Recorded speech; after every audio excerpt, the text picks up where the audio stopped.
as coisas não acontecem do jeito que eu quero. Em lugar de ficar triste é melhor quando eu espero pra saber o porquê. O que o Senhor quer me mostrar, o que Ele quer dizer quando não faz aquilo que o meu coração quer mais. É fácil sorrir quando a gente acredita que Deus toma conta da nossa vida, e é tão bom saber que Ele vai suprir qualquer necessidade que eu senti mais às vezes.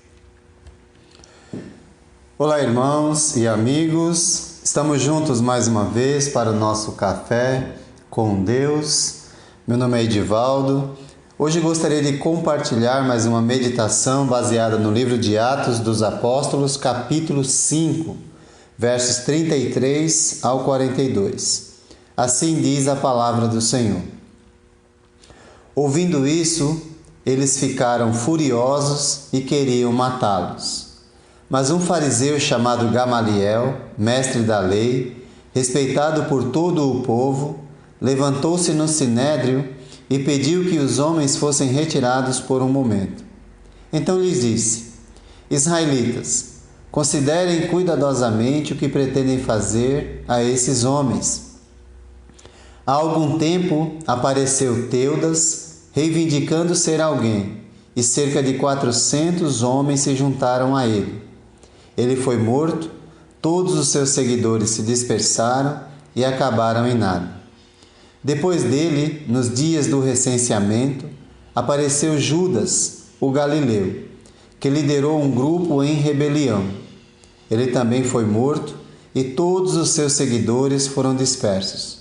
Portanto, neste caso eu os aconselho: deixem esses homens em paz e soltem-nos. Se o propósito ou atividade deles for de origem humana, fracassará. Se proceder de Deus, vocês não serão capazes de impedi-los, pois se acharão lutando contra Deus. Eles foram convencidos pelo discurso de Gamaliel, chamaram os apóstolos e mandaram açoitá-los. Depois ordenaram-lhes que não falassem no nome de Jesus e os deixaram sair em liberdade.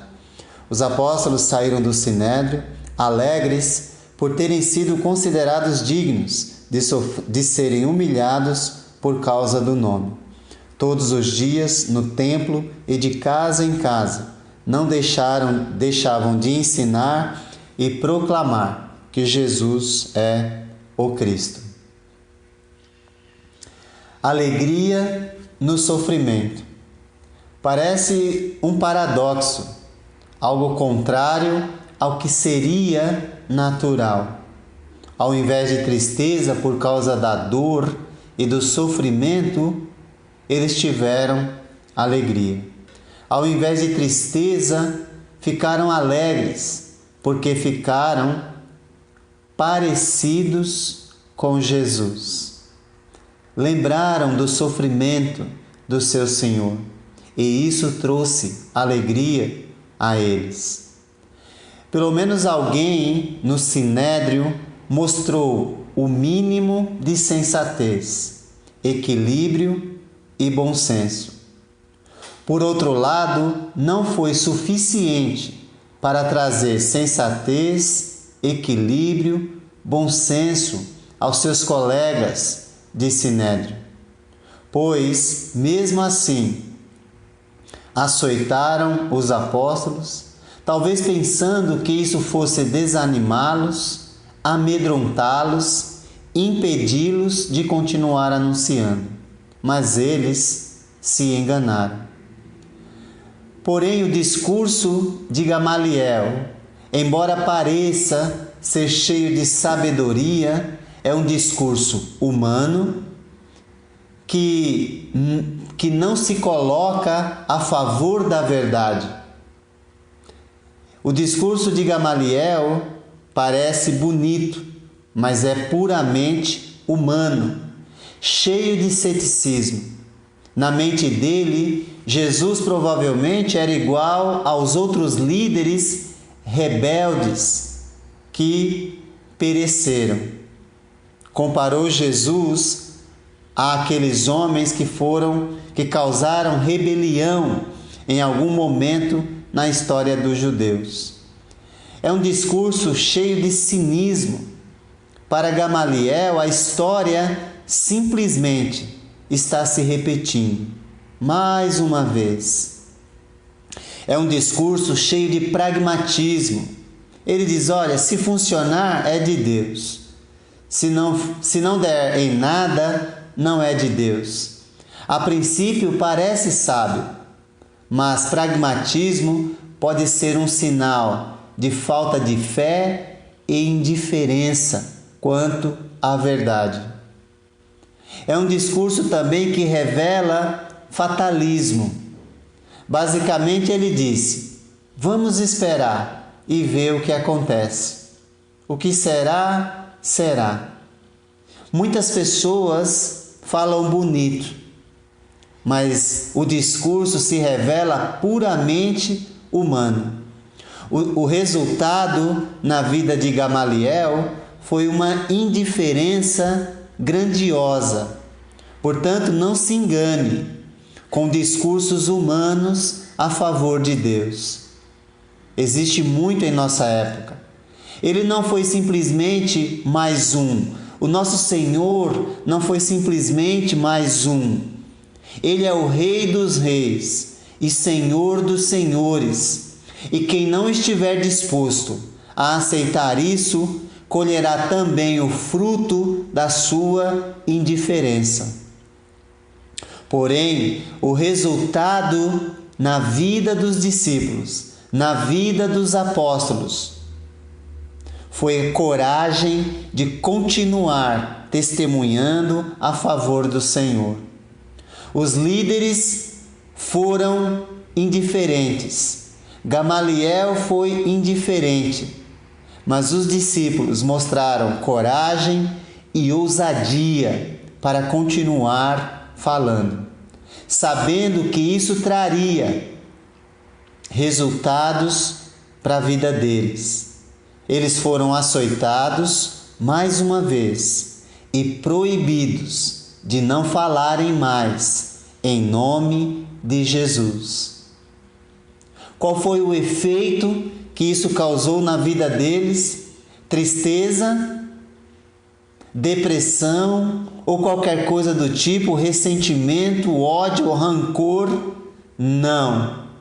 Eles saíram alegres, porque foram humilhados por causa do nome de Jesus, por causa da pregação de Jesus.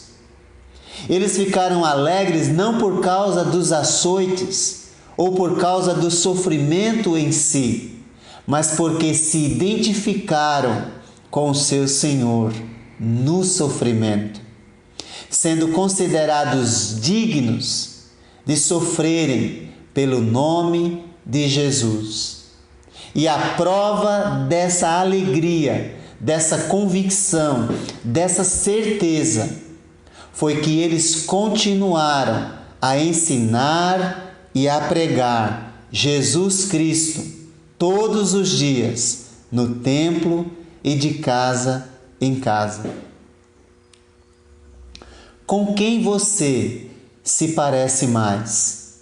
Com os líderes religiosos que têm um bom discurso religioso, mas são hipócritas, não vivem nada daquilo que pregam?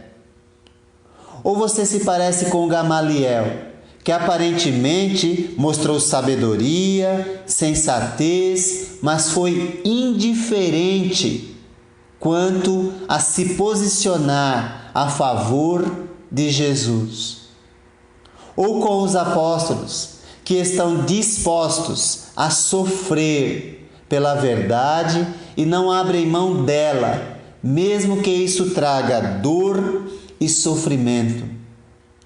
Pedro compreendeu tão bem isso, a alegria no sofrimento, que mais tarde vai escrever na sua primeira carta, no capítulo 4, verso 13, dizendo: Mas alegrem-se à medida que participam dos sofrimentos de Cristo, para que também, quando a sua glória for revelada, vocês exultem com grande alegria.